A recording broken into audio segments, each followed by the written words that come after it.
information. By the way, just again to backtrack a bit, Mr. Tonyo, when you requested confidential funds in 2022, kung alam niyo yung OVP po ba, meron ng mga natukoy na banta laban sa Vice President nung panahong yon? Ma'am, I cannot personally answer. Maybe that's a question that can be answered by the security group. But as far as you're concerned, are you aware of any identified threats against the Vice President or the office during that time? If he knows, Counsel, Attorney Christine, if he knows, if he does not, he may answer accordingly. I personally do not know of Personally, any. do not know. And before you requested confidential funds from the DBM, would you know if the Office of the Vice President coordinated with any law enforcement agency for possible threats against the Vice President or the office? Would you know? In relation to possible threats to the Vice President, I would not have any information. You would or- not have any information.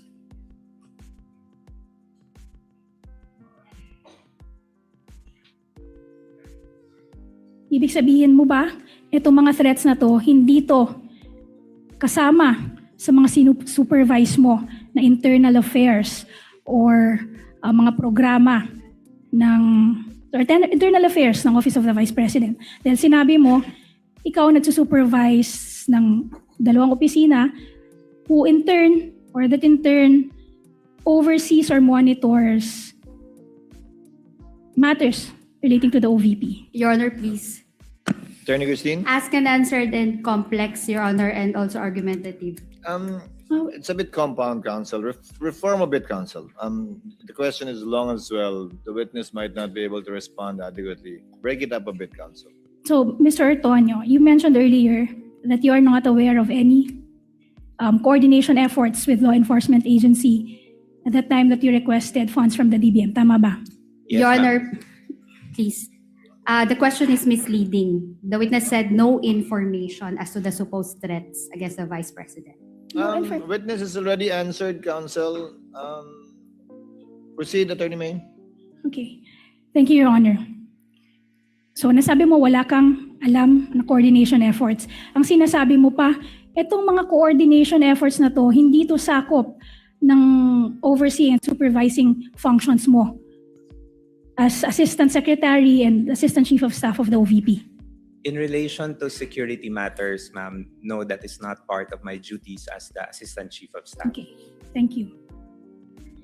Now, pumunta na tayo sa accomplishment reports na sinabi mo kanina ay nakita mo. In connection with your preparation of the responses to the Audit Observation Memorandum. Tama ba? Yes. Yes, you mentioned that.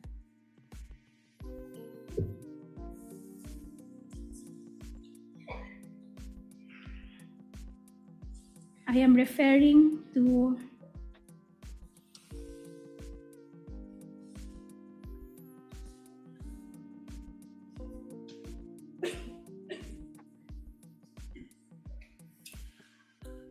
Prosecution's Exhibits P-I-7-A-1 to P-I-7-D. These are the accomplishment reports that you admitted seeing. Yes, I was able to see them po. Okay.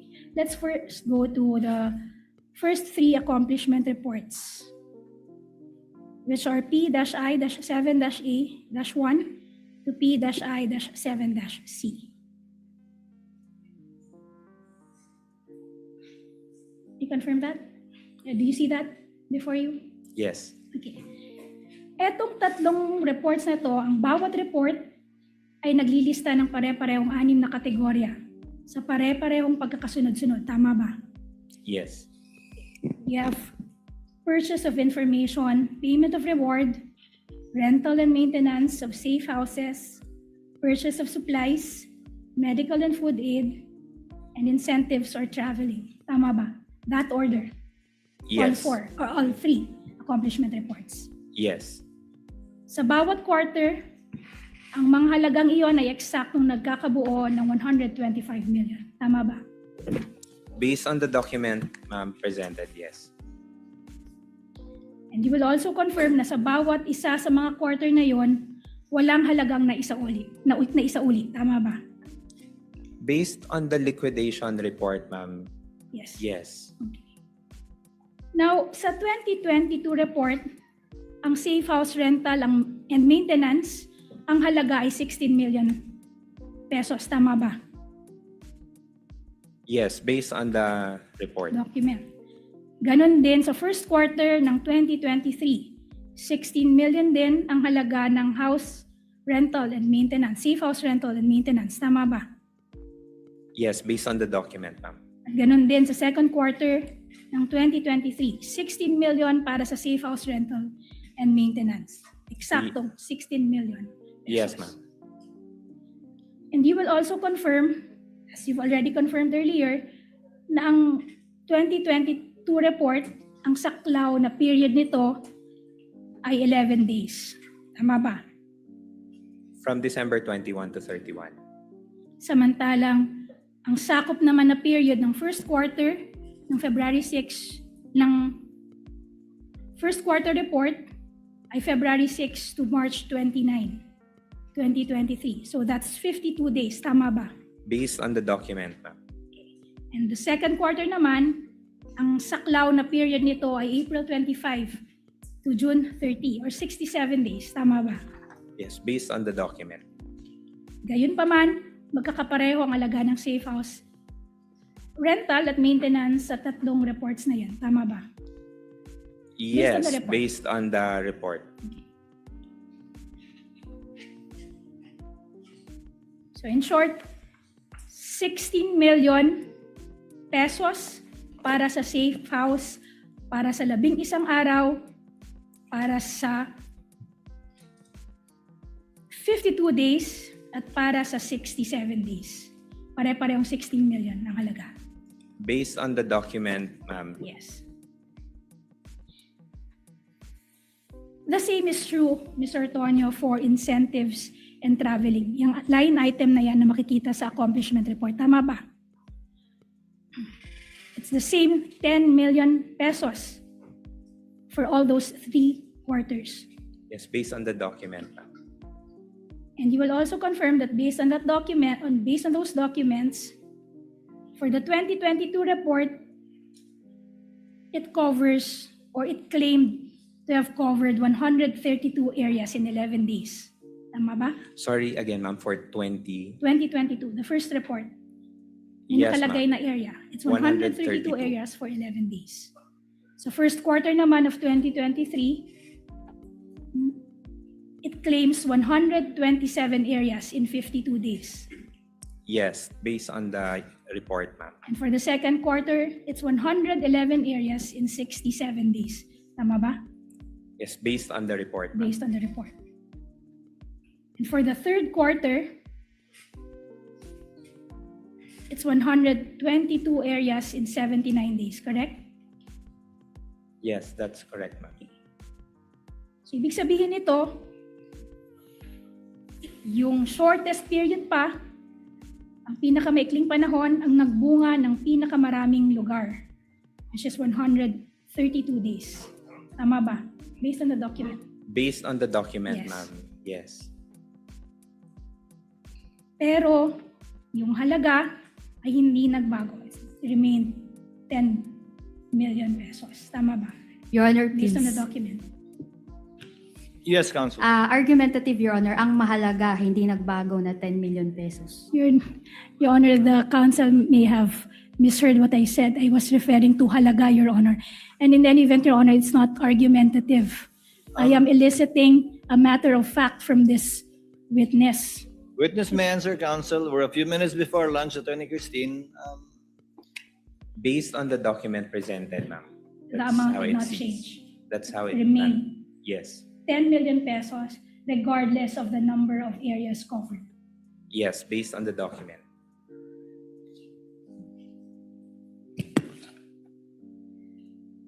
You will also confirm from those documents that for the first 3 reports, meaning the 2022 report and the reports for the first 2 quarters of 2023, may line item or provision for medical and food aid. Correct? Yes. Na nagkakahalaga ng 40 million, 42 million, and 40 million respectively. Tama ba? Yes.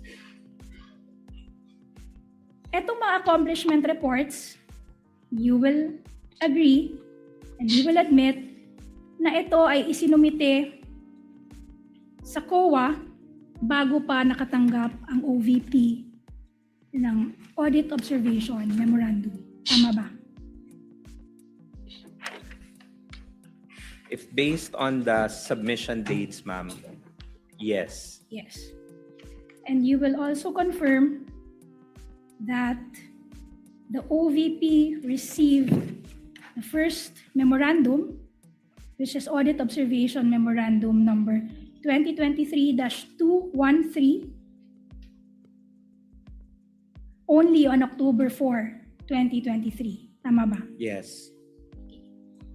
And 5 days later, kayo naman ang OVP nag-submit ng last report for the third quarter of 2023, which is Prosecution's Exhibit P-I-7-D, which is already before you, Mr. Tonyo. Tama ba?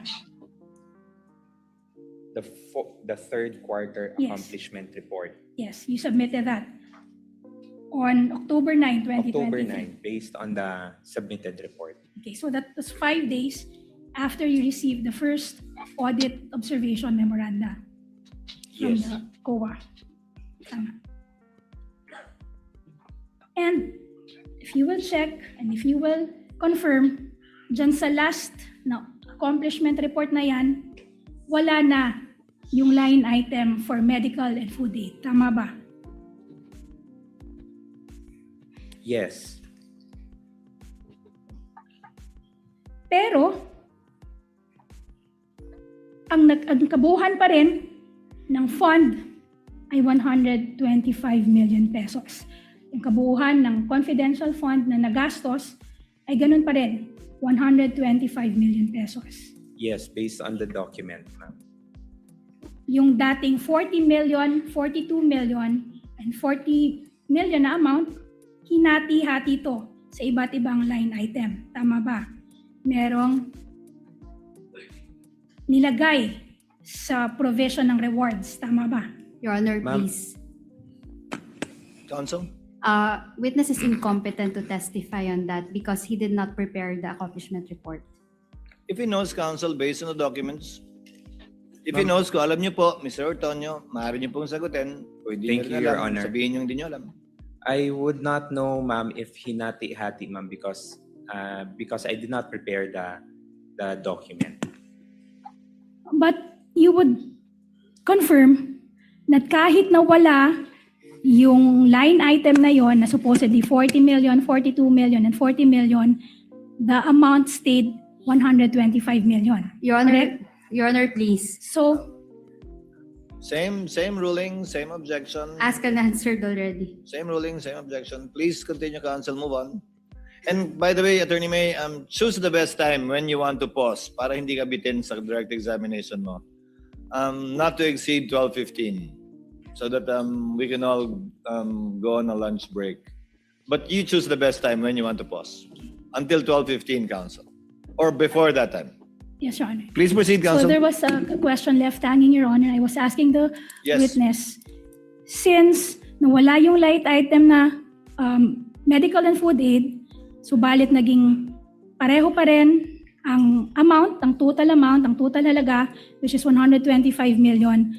Yung corresponding amount of 40, 42 million, 40 million for the medical food aid, that must have been assigned to other line items, correct? I cannot confirm on that, ma'am. But you do confirm the total is still the same.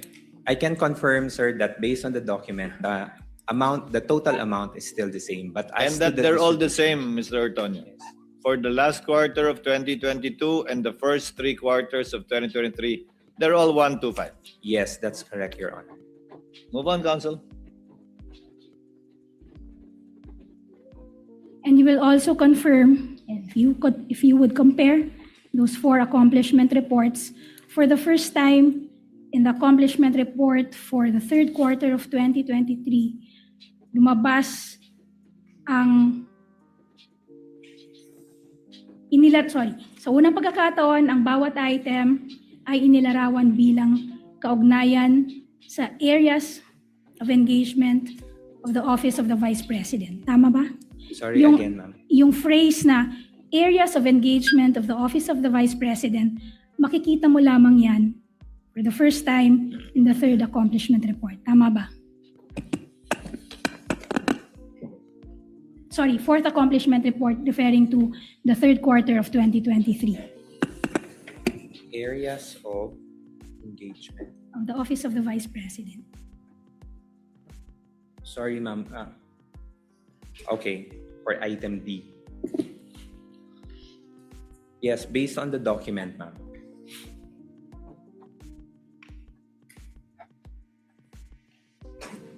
Your Honor, we can rest for now, Your Honor, and have our lunch. It's a break. good point to pause, Counsel, and continue with your direct examination when we reconvene after lunch.